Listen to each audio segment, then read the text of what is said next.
Ara Olódùmarè ló ń ṣọdún. Ara Olódùmarè ló ń ṣọdún o. Ara o. Àpáta dé àpáta pàrà ibùdé. Ara Olódùmarè ló ń sọjọ́ ìbí ẹ̀. Obìnrin ọ̀rọ̀ dandan níyùn ọba abìnrin. Orí bẹ̀rẹ̀ gẹ̀dẹ̀ bí aeroplane àwọn òyìnbó àpọ́nbẹ́kọ̀ rẹ̀. Adùn bá rìn láwùjọ abo. Obìnrin aláfúnfún tó kánlẹ̀.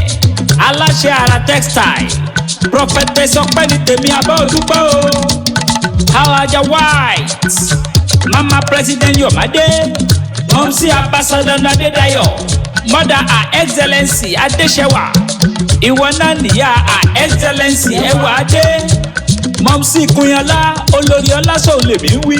Gbogbo ọmọ rẹ̀ ń kọ́ ṣé wọ́n bẹ lálàáfíà ara tó bá rí wọn máa bá mi kí wọn. Ọlọ́jọ́ ìbí owó aṣọ nìwọ̀n náà. Máa wọlé máa rọra máa gbẹ́sẹ̀ lẹ́yọ kọ̀ọ̀kan. Máa gbẹ́sẹ̀ kó máa tẹ Sátánì mọ́lẹ̀. Gbogbo kó wá èyíkéyìí aṣọ tẹ́ ẹ bá fẹ́ kìtìmù ló ń bẹ lọ́dọ̀ tiwọn. Ara textile ó fìdí ajé ṣọlẹ̀ lọ́jọ́ Òṣòdì. Òṣòdì road post office complex. Tẹ́ ẹ bá tún dá sí àgẹ̀rẹ̀.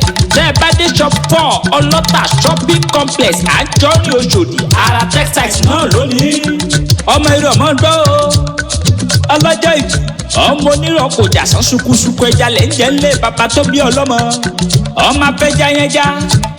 Ẹni bá bá wa dérò odidi ẹja là ń fún wọn jẹ. Ẹni ò bá wa dérò egungun ẹja là ń fún wọn jẹ. Ara Olódùmarè ìwọ ni mò ń kí. Ìmọ́lẹ̀ lórí gbogbo ẹ̀sìn.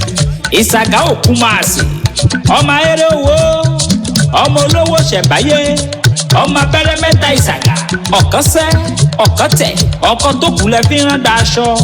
Ìwọ lọmọ bónílé òsùn. Bó pẹ́ lẹ́kùnlé. Bó pẹ́ títí tí oorun a máa gbé nílé lọ.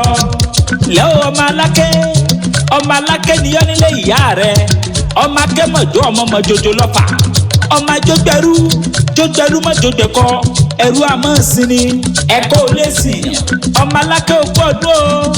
Ọlọ́jọ́ bí ọ̀sọ́dún èyí ò rẹ́jẹ́ kó tún bá wọn ṣèmí sí. Lágbára lọ́wọ́ Ọlọ́run ọba aláṣẹ lọ́wọ́ bàbá mi òkè. Olúwa tí ń bẹ tẹ̀mí rẹ̀ ń bẹ. O ní rí kó ọmọ ìwọ fúnra rẹ̀ o ní bá ìsàn lòdà. Ìkejì rẹ̀ ló ní mọ́ kí ọ. Aula àtọmọ Làbákẹ́. Ìyá pẹ́pẹ́. Bísọ́lá ọmọ púpọ̀ ọlá ènìyàn mi ni ẹ̀gbọ́n mi ni. Ọlọ́jọ́ ìbí.